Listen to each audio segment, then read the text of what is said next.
Super star Rajinikanth sir நடிப்பில் இயக்குனர் லோகேஷ் கனகராஜ் இயக்கத்தில் உருவாகியுள்ள திரைப்படம் தான் கூலி. உலகம் முழுவதும் உள்ள ரசிகர்களின் மாபெரும் எதிர்பார்ப்புகளுக்கு மத்தியில் நாளை திரையரங்களில் வெளியாகிறது.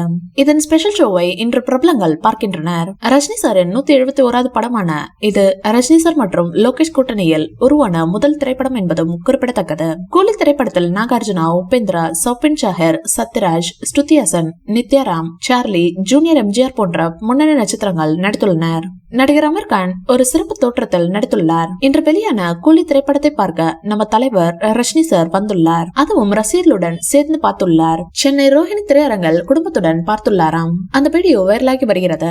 இவருடன் சேர்ந்து அதே திரையரங்கில் நம்ம தனுஷ் அவர்கள் படம் பார்த்துள்ளார். பார்த்தது மட்டுமல்லாமல் விமர்சனமும் கொடுத்துள்ளார். தலைவரோட நடிப்பு எப்போதும் மாஸ்தான், கதை கொஞ்சம் இன்னும் நல்லா பண்ணிருக்கலாம், கொஞ்சம் ஸ்லோவாக போகுது என தனுஷ் சார் விமர்சனம் கொடுத்துள்ளார். ஒரு கடத்தல்காரராக இருந்து ஓய்வு பெற்றவர் பழங்கால தங்க கடிகாரங்களுக்குள் மறைத்து வைக்கப்பட்ட திருடப்பட்ட தொழில்நுட்பத்தை பயன்படுத்தி தனது பழைய குழுவை மீண்டும் ஒன்றிணைப்பதே இந்த திரைப்படத்தின் கதை என்று கூறப்படுகிறது.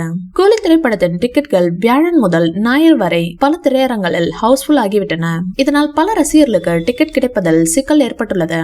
அதே நேரத்தில் இந்த திரைப்படம் முதல் நாளில் 1000 கோடி வசூல் செய்யுமா அல்லது 1500 கோடி வசூல் செய்யுமா என்பதுதான் ரசிகர்களின் மத்தியில் அதிகமாக பேசப்பட்டு வருகிறது. கூலி திரைப்படம் ஒரு ஒன் மேன் ஷோ திரைப்படம் என தனது ட்விட்டர் பக்கத்தில் விமர்சித்துள்ளார். அவர் பின்னணி இசை மற்றும் சண்டை காட்சிகள் அருமை, கடைசி 20 நிமிடங்கள் மற்றும் கிளைமேக்ஸ் காட்சிகள் படத்தின் பலம், படத்தில் ஒரு சர்ப்ரைஸும் உள்ளது என்று குறிப்பிட்டுள்ளார். இந்த வீடியோ பிடிச்சிருந்தா லைக் பண்ணுங்க, ஷேர் பண்ணுங்க.